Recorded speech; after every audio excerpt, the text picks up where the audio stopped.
شمع تیری طرف لا لگی رہے۔ الحمدللہ رب العالمین والصلاة والسلام علی سید الانبیاء والمرسلین، اما بعد فاعوذ باللہ من الشیطان الرجیم، بسم اللہ الرحمن الرحیم۔ الصلاة والسلام علیک یا رسول اللہ وعلی آلک واصحابک یا حبیب اللہ۔ الصلاة والسلام علیک یا نبی اللہ وعلی آلک واصحابک یا نور اللہ۔ الحمدللہ عز و جل، اللہ پاک کے پیارے پیارے نام یعنی الاسماء الحسنی، یہ سلسلہ ہمارا جاری ہے۔ اپنے رب عز و جل کے نام ہم سنتے آ رہے ہیں، اور آج کے سلسلے میں بھی اللہ پاک کے خوبصورت نام کو سننے کی ہم سعادت حاصل کریں گے۔ اللہ پاک کا مبارک نام جو آج کے سلسلے میں شامل کریں گے وہ ہے الحمید۔ الحمید، الف لام ہا میم، پھر اس کے بعد یا اور پھر دال، حمید۔ حمید اللہ پاک کی ذات کی کئی مقامات پر اللہ پاک نے اپنے اس نام کو ذکر فرمایا ہے۔ اس کا معنی ہوتا ہے وہ ذات کہ جس کی تعریف کی جائے، وہ ہستی کہ جس کی تعریف کی گئی، جس کے احسانات، جس کے انعامات بندوں پر ہوئے اور بندوں نے اس کی حمد کی، اس کی تعریف کی، تو ایسی ذات کو حمید کہا جاتا ہے۔ یقیناً اللہ رب العزت جل و علا کی ذات ہی وہ ذات ہے کہ جس کی تعریف کی جائے، اور وہی حقیقی طور پر تمام تعریفوں کا مستحق ہے، وہی تمام تعریفوں کے لائق ہے۔ اللہ جل شانہ نے اپنے پاک کلام مجید فرقان حمید کی جو ابتدا فرمائی ہے وہ بھی حمد کے ساتھ ہی فرمائی ہے۔ چنانچہ سورۃ الفاتحہ کا پہلا جو کلمہ ہے وہ یہی ہے، الحمد، یعنی تعریف۔ الحمدللہ رب العالمین، اللہ ہی کے لیے تمام تعریفیں ہیں جو عالمین کو پالنے والا ہے۔ ایک ہوتا ہے شکر اور ایک ہوتی ہے حمد۔ شکر یہ احسان کے بدلے میں کیا جاتا ہے، یعنی جب کسی کے اوپر احسان ہوتا ہے، جب کسی کے اوپر انعام کیا جاتا ہے تو سامنے سے وہ اس کا شکریہ ادا کرتا ہے، وہ اس کی تعریف کرتا ہے، وہ اس کی حمد کرتا ہے۔ تو یہ جو احسان کے بدلے میں ہو رہا ہوتا ہے یہ عمومی طور پر شکر ہوتا ہے۔ اور بعض اوقات ایسا ہوتا ہے کہ کسی کے اوپر احسان ہوا ہے، کسی کے اوپر انعام ہوا ہے، اس پر وہ تعریف کرتا ہے، اس کو بھی حمد کہا جاتا ہے۔ اور بسا اوقات سامنے والے نے بظاہر کوئی احسان نہیں کیا ہوتا، لیکن اس کے باوجود اس کی تعریف کی جاتی ہے، تو اس کو بھی حمد کہا جاتا ہے۔ یعنی شکر جو ہوتا ہے یہ خاص نعمت کے مقابلے میں کیا جاتا ہے، اور حمد جو ہوتی ہے، تعریف جو ہوتی ہے، وہ نعمت کرنے اور نعمت نہ کرنے دونوں صورتوں میں کی جاتی ہے۔ بندہ اللہ پاک کی جب تعریف کرتا ہے تو ظاہر ہے کہ ہمہ وقت بندہ اللہ پاک کی نعمتوں کے اندر گھرا ہوا ہے، ہر لمحہ ہر موقع پر اللہ پاک کے انعامات، اللہ پاک کی رحمتیں بندے کے اوپر ہو رہی ہوتی ہیں۔ تو ان نعمتوں کے مقابلے میں جب بندہ اللہ پاک کی تعریف کرتا ہے تو اس تعریف کو حمد بھی کہا جاتا ہے اور شکر بھی کہا جاتا ہے۔ اور بسا اوقات بندہ نعمت کو پیش نظر رکھے بغیر اللہ پاک کی تعریف کرتا ہے۔ مثلا اللہ جل شانہ کی مخلوقات کے اوپر وہ غور کرتا ہے، زمین و آسمان پر غور کرتا ہے، وہ دیکھتا ہے کہ اللہ پاک نے کتنا بڑا آسمان یہ بنایا ہے، اس آسمان کے اندر اللہ پاک نے کتنے بڑے بڑے ستارے رکھے ہوئے ہیں، سورج اتنا بڑا اللہ پاک نے اس کے اندر رکھا، اسی طرح چاند اس کے اندر رکھا کہ جو ایک مخصوص مدت کے لیے اور ایک مخصوص انداز میں ایک مخصوص فاصلہ طے کرتے ہیں۔ مخصوص وقت میں سورج نکلتا ہے، سورج غروب ہوتا ہے، اسی طرح ستارے اپنی چال یہ آسمان پر چل رہے ہوتے ہیں، پیر رہے ہوتے ہیں آسمان میں۔ چاند کا بھی ایک سسٹم بنا ہوا ہے۔ جب بندہ اس پورے پر غور کرتا ہے تو وہ اللہ پاک کی بے اختیار تعریف کرتا ہے کہ اسی ذات کو حمد ہے کہ جس نے اتنا بڑا آسمان بنایا، جس میں ایسے ایسے اللہ پاک نے عجائبات رکھے۔ آسمان پہ مزید غور کرتا ہے تو دیکھتا ہے کہ اتنا بڑا آسمان جو ایک چھت کی مانند ہمارے اوپر ہے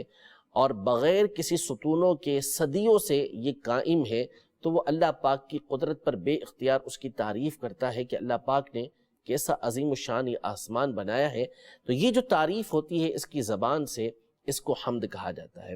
اللہ پاک جب بارش برساتا ہے، بارش ہوتی ہے، بندہ اس پر غور و فکر کرتا ہے کہ اس بارش کے ذریعے اللہ پاک کتنوں کو انعامات عطا فرماتا ہے، اس کے ذریعے سے مخلوق کو کیا کیا فائدے پہنچتے ہیں، تو ان فائدوں پر غور کر کے وہ اللہ پاک کی تعریف کرتا ہے۔ اور جب اس بارش کو اس اعتبار سے دیکھتا ہے کہ اس سے اس کی ذات کو فائدہ پہنچ رہا ہے، اب اس کے پر تعریف کرتا ہے، تو اس کو حمد بھی کہا جاتا ہے، اس کو شکر بھی کہا جاتا ہے۔ تو حقیقی ذات جو تمام تعریفوں کے لائق ہے وہ اللہ جل شانہ کی ذات ہے۔ قرآن مجید فرقان حمید میں پہلی آیت اللہ پاک نے جو ارشاد فرمائی یہ بہت قابل غور ہے۔ فرمایا الحمدللہ رب العالمین، تمام کی تمام تعریفیں اس اللہ کے لیے ہیں جو سارے عالمین کو پالنے والا ہے۔ یہاں چند چیزیں غور طلب ہیں۔ سب سے پہلی چیز یہ ارشاد فرمائی کہ الحمد، تمام کی تمام تعریفیں، یعنی کوئی تعریف ہو، کسی کی تعریف ہو، کسی طرح بھی تعریف ہو، حقیقی اعتبار سے وہ تعریف اللہ تعالیٰ ہی کی ہوتی ہے۔ پھر فرمایا للہ، اللہ ہی کے لیے تمام تعریفیں ہیں۔ اور پھر اپنی جو صفت بیان کی کہ اللہ پاک کون، فرمایا رب العالمین، اللہ پاک وہ کہ جو تمام عالمین کا رب ہے، تمام عالمین کو پالنے والا ہے۔ ایک تو عالم سمجھ لیں کہ عالم کہتے کس کو ہیں؟ عالم کا مطلب ہوتا ہے ما سوی اللہ، یعنی اللہ پاک کے علاوہ جو چیز بھی ہے، اللہ پاک کے علاوہ جو چیز بھی ہے، یعنی ساری کی ساری مخلوق، اس کو عالم کہا جاتا ہے۔ اور رب کا معنی یہ ہوتا ہے کہ کسی شے کو اس کی انتہائی پستی سے، یعنی بالکل نیچے انیشل سٹیج کے اوپر کوئی ہے، وہاں سے اس کو لے کر چلنا، اور جیسے اس کو اوپر پہنچانا چاہیے اس انداز میں اس کو انتہا تک پہنچانا، یہ تربیت کہلاتا ہے۔ یعنی وہ ذات کے جو اس کو بالکل نیچے سے شروع کرے اور جس انداز میں اس کو اوپر لانا ہو، ایسی ذات کو رب کہا جاتا ہے۔ جیسے مثال کے طور پر چھوٹا بچہ ہے، بچہ پیدا ہوتا ہے تو پیدا ہو کے ایسا نہیں ہوتا کہ وہ دوڑنا شروع کر دے، بلکہ بچہ جب پیدا ہوتا ہے تو اس کو اس بات کا شعور نہیں ہوتا کہ اس نے دوڑنا ہے، بلکہ ابھی ابتدا میں وہ صرف ہاتھ پاؤں کچھ ہلاتا ہے۔ اگر یہ دوڑنا شروع کر دے تو ظاہر ہے کہ اس کے پاؤں کے اندر وہ قدرت، وہ طاقت نہیں ہوتی کہ وہ سنبھال سکے اپنے آپ کو۔ تو اللہ پاک نے اس کو اتنی قوت دی، اتنی طاقت دی، اور اسی چیز کا شعور دیا کہ وہ صرف اپنے ہاتھ پاؤں ہلائے گا۔ پھر اس کے بعد آہستہ آہستہ بچہ کچھ بڑا ہوتا ہے، پھر اس کے بعد آہستہ آہستہ اپنے گھٹنوں کے بل بیٹھنا سیکھتا ہے، گھٹنوں کے بل چلنا سیکھتا ہے، پھر اٹھتا ہے، ہلکے ہلکے چلنا سیکھتا ہے، گرتا ہے، پڑتا ہے، پھر چلتا ہے، آہستہ آہستہ ایک لیول میں آ کے وہ چلنا شروع کر دیتا ہے، پھر بڑا ہوتا چلا جاتا ہے، بڑا ہوتا چلا جاتا ہے، اور یہاں تک کہ اپنی انتہا کو پہنچ کر جیسے چلنا چاہیے، جیسے دوڑنا چاہیے، اس کو اللہ پاک ویسی صلاحیت عطا فرماتا ہے۔ تو اگر ہم اس پر غور کریں گے تو بہت سارے اسرار ہم پر کھلتے ہیں کہ جس انداز میں بچے کو اٹھان دینی چاہیے تھی، اللہ پاک اسی انداز میں اس کو اٹھان دیتا ہے۔ بچہ پیدا ہوتا ہے، معدہ انتہائی کمزور ہوتا ہے، تو ایسا نہیں ہوتا کہ پیدا ہوتے ہی اس کو روٹی کھلائی جائے، بلکہ ماں کے دودھ کے ذریعے اس کی پرورش ہوتی ہے۔ ماں کے دودھ میں اللہ پاک نے وہ طاقت رکھی اور اس کو اتنا ملائم اور پتلا بنایا کہ جو بچے کا معدہ جس کو برداشت کر سکے۔ پھر آہستہ آہستہ وہ کچھ بھاری غذا کی طرف آتا ہے، پھر آگے بڑھتا چلا جاتا ہے، بڑھتا چلا جاتا ہے، یہاں تک کہ روٹی کھانے کے وہ لائق ہو جاتا ہے۔ تو اس سسٹم پر بھی ہم غور کریں گے تو یہ ہمیں معلوم ہوگا کہ اللہ پاک یہ ہر چیز کو اس کی ابتدا سے انتہا تک پہنچاتا ہے۔ اسی طرح دیگر مخلوقات پر آپ غور کرتے چلے جائیں کہ جو درخت اگتے ہیں وہ کس انداز میں اگتے ہیں، سبزیاں اگتی ہیں کس انداز میں اگتی ہیں، نہریں جاری ہوتی ہیں کس انداز میں جاری ہوتی ہیں، تو آپ دیکھیں گے کہ ہر ایک کو جس انداز میں آگے بڑھنا چاہیے اسی انداز میں اللہ پاک نے اس کو رکھا ہوا ہے۔ اس کو بولتے ہیں رب، کہ جو تربیت فرمانے والا ہے کہ جس انداز میں اس کی ابتدا سے اس کی انتہا پر لانا تھا اسی انداز میں اللہ رب العالمین اس کو لے کر آتا ہے۔ تو رب العالمین کا مطلب یہ ہوا کہ تمام کے تمام عالمین کو پالنے والا، ان کو جس انداز میں ان کی انتہا تک پہنچانا ہے اس انداز میں پہنچانے والا وہ رب عز و جل ہے۔ اب کوئی شخص اس کی تربیت اللہ پاک فرماتا ہے، اس کو بڑا اللہ پاک کرتا ہے، جیسا اس کو کرنا چاہیے اس انداز میں اللہ پاک اس کو بنا دیتا ہے۔ اب اگر وہ کوئی کام کرتا ہے، اس کے اندر کسی طرح کی کوئی صلاحیت آتی ہے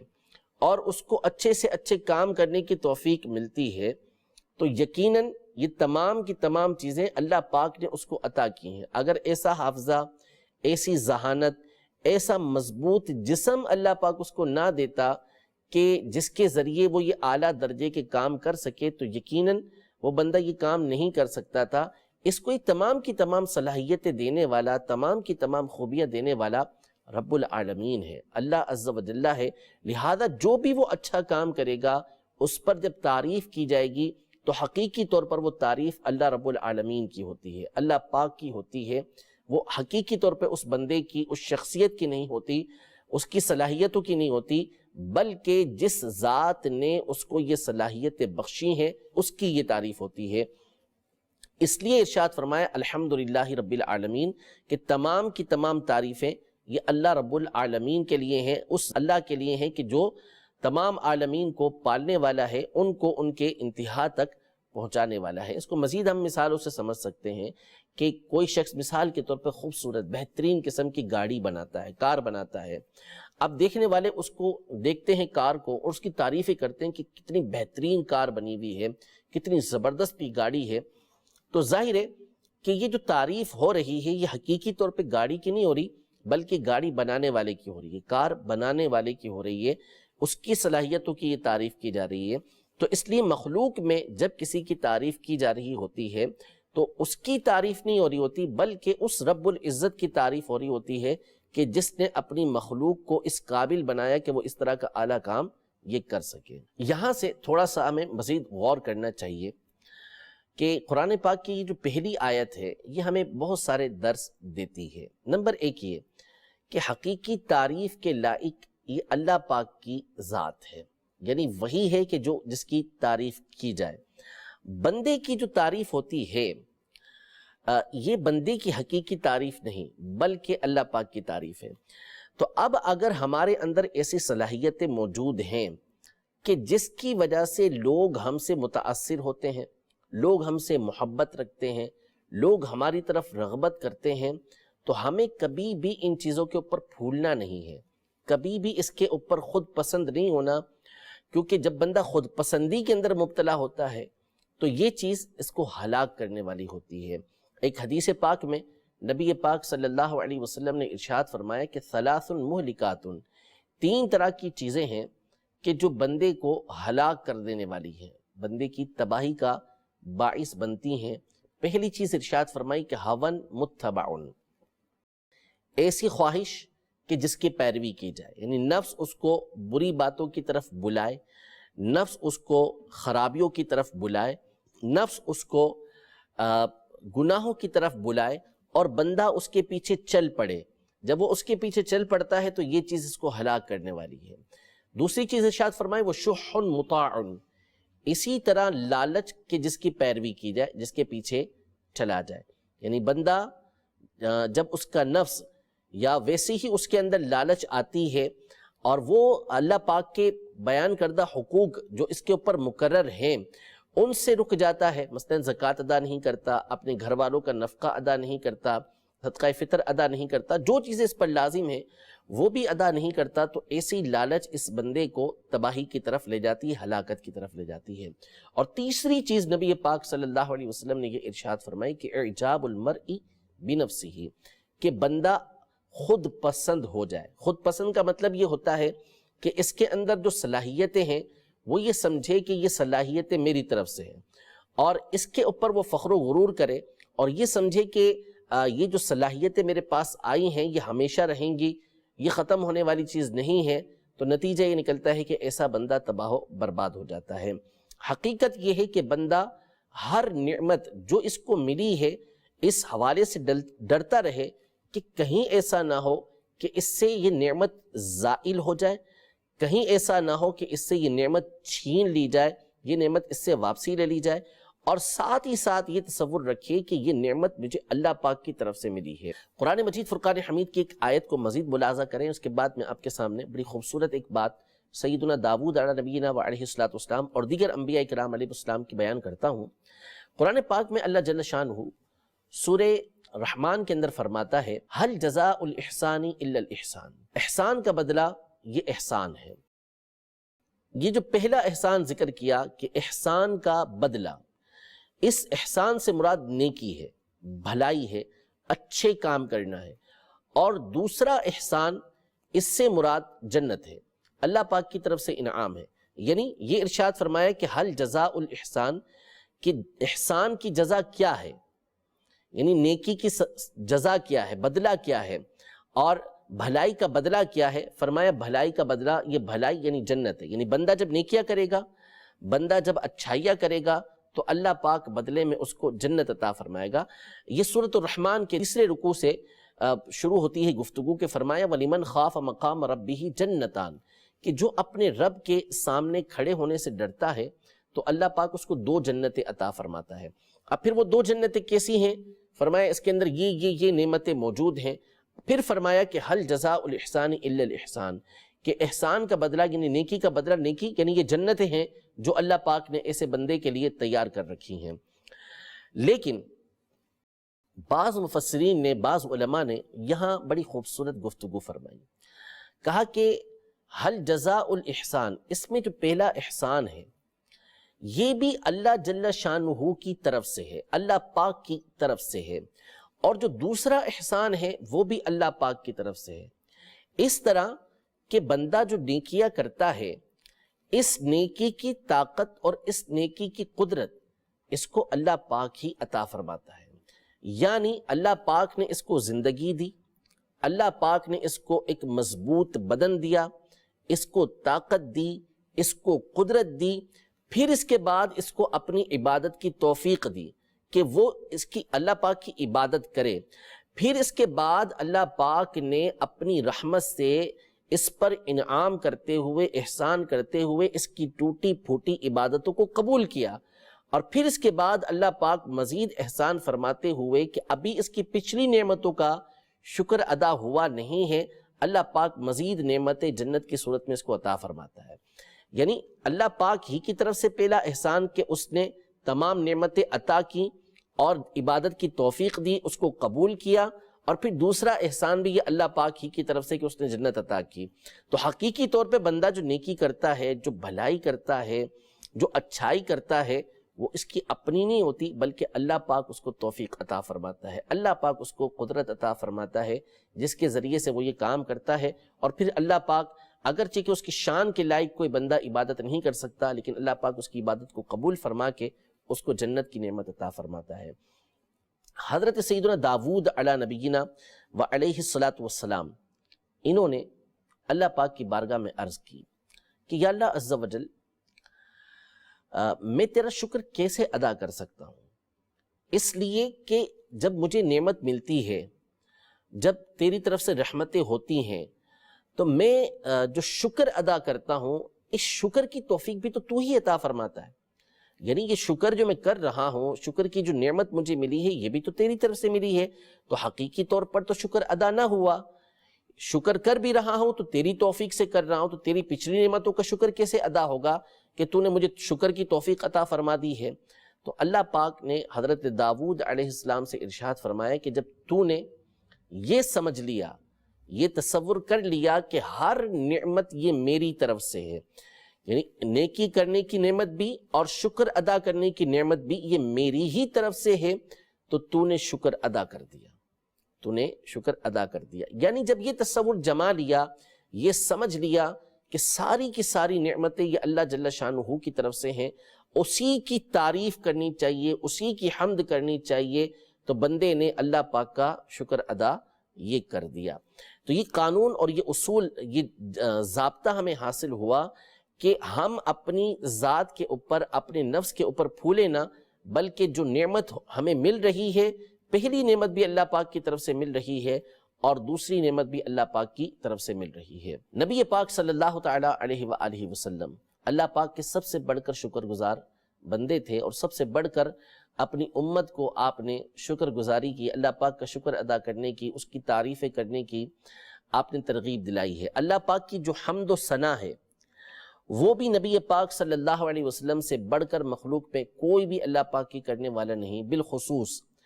نبی پاک صلی اللہ تعالی علیہ وآلہ وسلم قیامت کے دن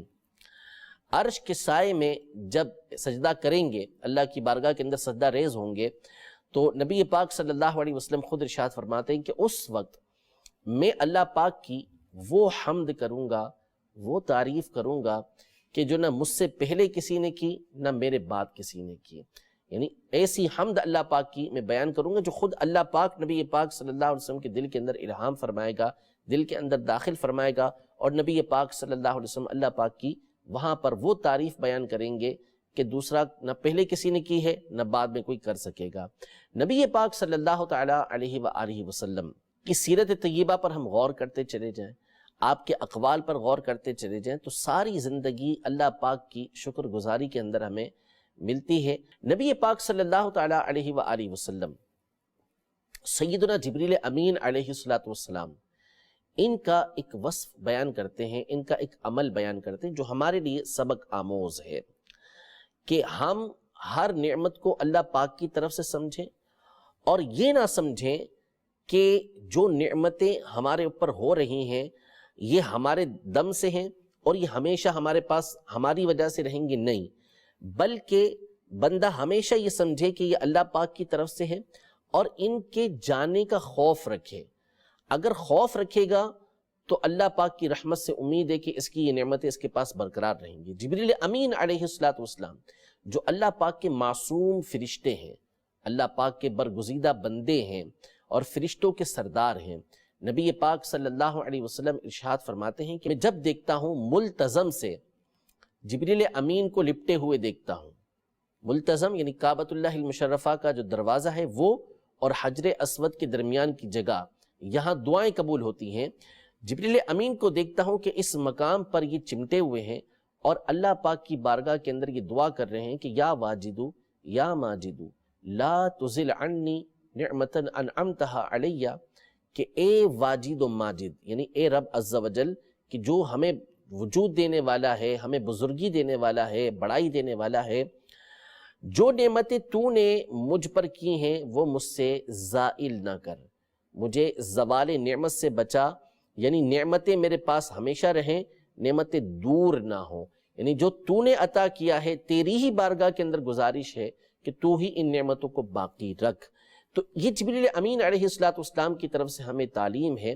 کہ جب اللہ پاک کی نعمتیں ہوں تو اللہ پاک کا شکر ادا کریں اور اللہ پاک کی بارگاہ میں یہ دعا کریں کہ اللہ پاک یہ نعمتیں ہمارے پاس باقی رکھیں، اپنے نفس کو نہ سراہیں، اپنے آپ پر پھولے نہ، بلکہ اس پر تعریف اور شکر کی جو حقیقی لائق ذات ہے وہ اللہ جل شانہ کی ذات ہے۔ قرآن مجید فرقان حمید کی بہت ساری آیات ہیں جن میں اللہ پاک نے اپنی رحمتوں کا ذکر کیا ہے اور اس کے بعد پھر اپنا یہی نام ذکر کیا ہے کہ وہ تعریف کے لائق ہے۔ تو اس کا معنی بھی یہی بنتا ہے کہ اللہ پاک کی رحمتیں ہوتی ہیں، نعمتیں ہوتی ہیں، اور فرمایا وَإِن تَعُدُّوا نِعْمَةَ اللَّهِ لَا تُحْصُوهَا، کہ اگر تم اللہ کی نعمتوں کو شمار کرنے جاؤ گے تو اللہ کی نعمتوں کو تم شمار نہیں کر سکتے۔ تو اس کا مطلب یہ ہوا کہ ہمہ وقت ہماری زبان اللہ پاک کے شکر کے اندر لگی رہے، اس کی تعریف کرتی رہے، اس کی حمد کرتی رہے۔ مسلم شریف کی حدیث مبارکہ ہے کہ اللہ پاک اس بات کو پسند فرماتا ہے